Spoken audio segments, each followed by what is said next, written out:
जामे तिर्मिज़ी नंबर 484 में मौजूद एक हदीस में हुजूर नबी अकरम सल्लल्लाहु अलैहि वसल्लम ने ये नसीहत फरमाई कि क़यामत के दिन सबसे ज्यादा दुरूद और सलाम भेजने वाला वो होगा। इस पर हुजूर नबी अकरम सल्लल्लाहु अलैहि वसल्लम पर दुरूद और सलाम भेजने का कुरान पाक में ज़बानी हुक्म दिया गया है और बहुत सी अहादीस में नसीहत की गई है, जैसा कि सही बुखारी नंबर 3370 बाब 33 आयत 56। खुदा और उसके फरिश्ते पैगंबर पर दुरूद भेजते हैं, मोमिनो तुम भी पैगंबर पर दुरूद और सलाम भेजा करो। लेकिन ये जानना जरूरी है कि अगर कोई इस पर सही तौर पर दुरूद और सलाम भेजना चाहता है तो उसे इसकी रवायात को सीखने और इस पर अमल करते हुए अमल के जरिए अपने कौल की तायीद करनी चाहिए। वो अपनी ख्वाहिशात के मुताबिक उसकी रवायात की तरजीह को दोबारा तरतीब ना दे।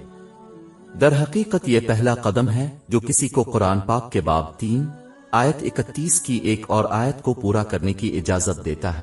ऐ पैगंबर, लोगों से कह दो कि अगर तुम खुदा को दोस्त रखते हो तो मेरी पैरवी करो, खुदा भी तुम्हें दोस्त रखेगा और तुम्हारे गुनाह माफ कर देगा। जब कोई इस रवैया पर कायम रहता है तो ये उन्हें इस मादी दुनिया पर आखिरत की तैयारी को अपने दुनियावी फराइज से गफलत बरतने की तरजीह देगा। यानी ये उन्हें दिखाएगा कि अल्लाह ताला और लोगों के तई अपने फराइज को सही तरीके से कैसे अदा करना है। इसमें इनकी जरूरियात और उनके जेर कफालत अफराद की जरूरियात को पूरा करना शामिल है। इससे हर एक को हर सूरत हाल में सही तरीके से तशरीफ ले जाने की इजाजत मिलेगी, चाहे वो आसानी के वक्त हों या मुश्किल के वक्त। मादी दुनिया अपनी ख्वाहिशात दूसरे लोगों के लिए खुद को वक्फ किए बगैर ये रवैया उन्हें अपनी जिंदगी में हर चीज और हर एक को उनके सही मकाम पर रखने की इजाजत देगा, बगैर किसी चीज या किसी शख्स के लिए खुद को नजरअंदाज किए या जरूरत से ज्यादा वक्फ किए बगैर। अल्लाह ताला ने हुजूर नबी अकरम सल्लल्लाहु अलैहि वसल्लम की जिंदगी में कोई ऐसी मिसाल कायम ना फरमाई होगी जिसकी पैरवी और इख्तियार करना मुमकिन ना हो।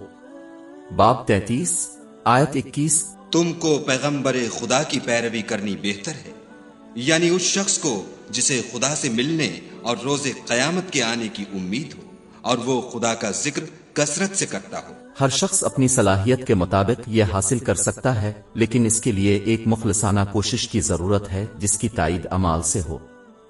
हजरत मोहम्मद सल्लल्लाहु अलैहि वसल्लम पर दुरूद और सलाम भेजने का सही मफहूम यही है।